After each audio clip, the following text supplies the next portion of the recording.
story time of why I dropped out of high school on my first day. And when I say my first day, I mean my first day of freshman year. After this, I never went back. So like I said, it was the first day of freshman year and I have extreme anxiety. My anxiety is literally so bad. I literally get anxiety just by waking up in the morning. So I was super anxious for my first day of high school. I literally was running around the school. I could not find my classes. I walked into the wrong classroom several times. It was so embarrassing. But then I finally made it to my first class. I sat down in the front of the classroom. Bad idea. After running around the school and not being able to find my classes and walking into different classes that I wasn't supposed to be in, which was so embarrassing, my stomach was literally bubbling because of my anxiety. I felt so much pressure in my stomach, I needed to let some out. And I thought I could get away with it, a little silent fart. It was silent, but it was not a fart. I shit my pants. Then the teacher says we're gonna go around the classroom and everyone has to stand up and say one thing about ourselves. Starting with me, since I was sitting at the front. Now this is what happened, for part 2. This is part 2 of why I dropped out of high school my first day of freshman year. So like I said, I just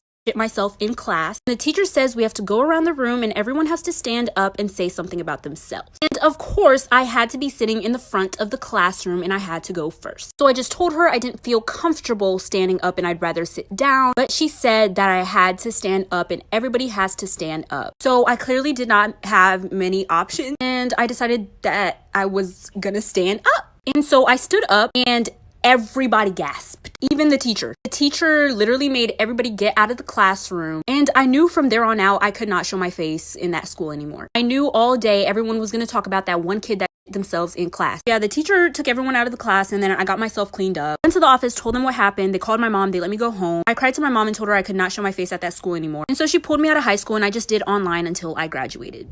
This is gonna be a story time of how I almost drowned someone's baby. Y'all, I cannot sleep at night because of this. I cannot believe that I did this to someone's child. But let me go ahead and explain myself. So I was babysitting for this one rich family. What's so amazing about it was the fact that the parents were never home. At the same time, I was just a senior in high school. I didn't have much to do after school either. I didn't have hobbies. I didn't play a sport. So I had all the time in the world to babysit for their kid and house sit for them. This baby was only 1 year old. Since the baby was so young, I had to keep eyes on it at all times. They had this big pool area and they said that if I ever wanted to go swimming, I could, and there was a floaty for the baby. One day while I was house sitting and babysitting for them, I went in the pool and I put the baby on the floaty thing. Somehow I forgot that baby existed. I felt something in the bottom of my feet at the pool. It was slippery, so I kicked it out the way because I thought it was a toy. And then when I turn around me, I see that the baby is not on the floaty. I look down and I see this tiny human sunk in the water, for part 2. This is part 2 of how I almost drowned someone's baby. When this was happening, I was on my phone, so I was distracted. I looked down in the pool and I see that the baby is drowning.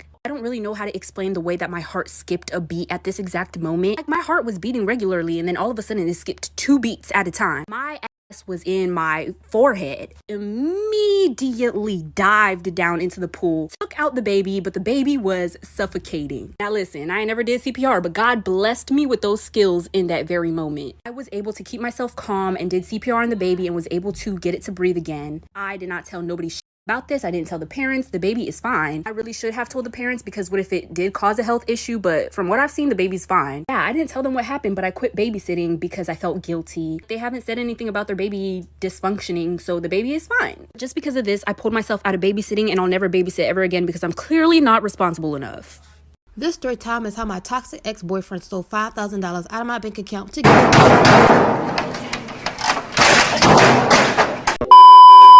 to a girl he was cheating on me with. So I've been with my ex 3 years prior to breaking up. We met at a party. He seemed pretty cool, and from there he was really nice and different from any guy I met. Any other guy I talked to didn't seem interested in me, but him, it was like he was obsessed with me.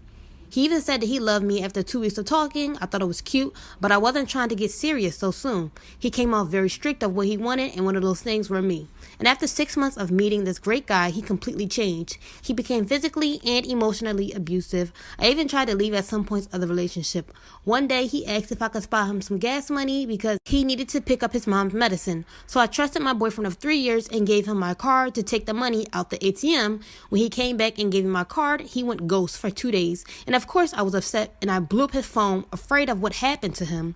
When I checked my bank statement, it showed that he took out $5,000. If y'all want to know what happened after that, this is part 2 of how my toxic ex-boyfriend... stole $5,000 out of my bank account to give to a girl he was cheating on me with. So after he ghosted me for 2 days, I checked my bank account and my balance came up to $5,000 total. And it seemed like he went to different ATMs because he took a little amount and it all added up to $5,000. I was so upset. I tried calling and texting his friends, but my messages weren't going through, almost like they blocked me. Then I went ahead and called his mom, and luckily she picked up. I asked if she'd seen him, and she said she just saw him today and that she thought we broke up. I was like, he told you we broke up? And she said yes. He even brought his girlfriend Kayla over. I was so furious. She even told me that he helped her move into her new place and that he paid for her first and last month rent. And it was near the mall in our area. And I knew exactly what apartment complex she was talking about. If y'all want to know what happened after that, let me know down below in the comments. This is part 3 of how my toxic ex-boyfriend stole $5,000 out of my bank account to give to a girl he was cheating on me with. So after he lied and told everyone we broke up, I found out he was cheating on me with another girl and used the money I gave him to give her her first and last month rent. I knew exactly what apartment the girl lived in because his mom had told me. I went to the front desk and asked if there was a Kayla, and I lied and said it was for a family emergency. So the guy at the front desk was able to reach her. She had came down, she walked to the desk, and the guy at the desk pointed her towards me. I walked up to her and asked if she knew who I was, and she said no, and I broke everything down to her, telling her everything our boyfriend lied about. And she was so nice. She had no clue that any of this was going on. She even cried, but I told her to stop because I had a revenge plan and that he was going to get everything that was coming to him.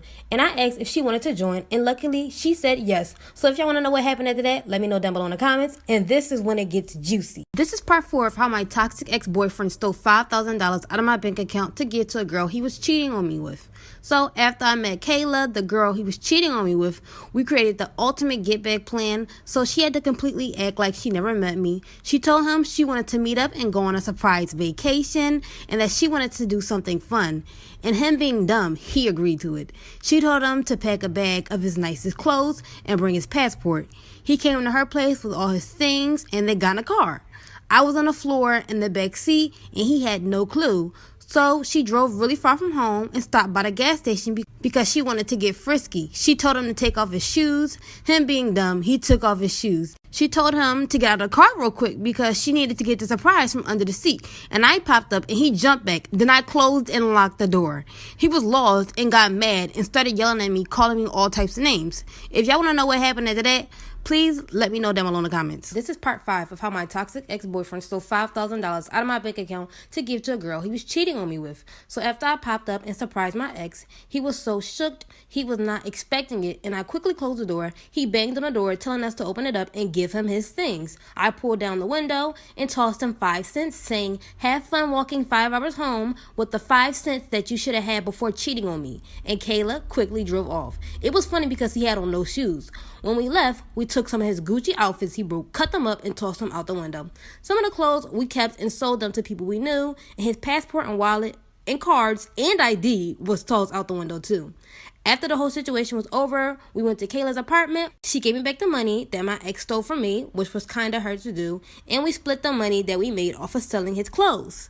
And we're now friends. As for our ex, he could stay where we left him, the streets.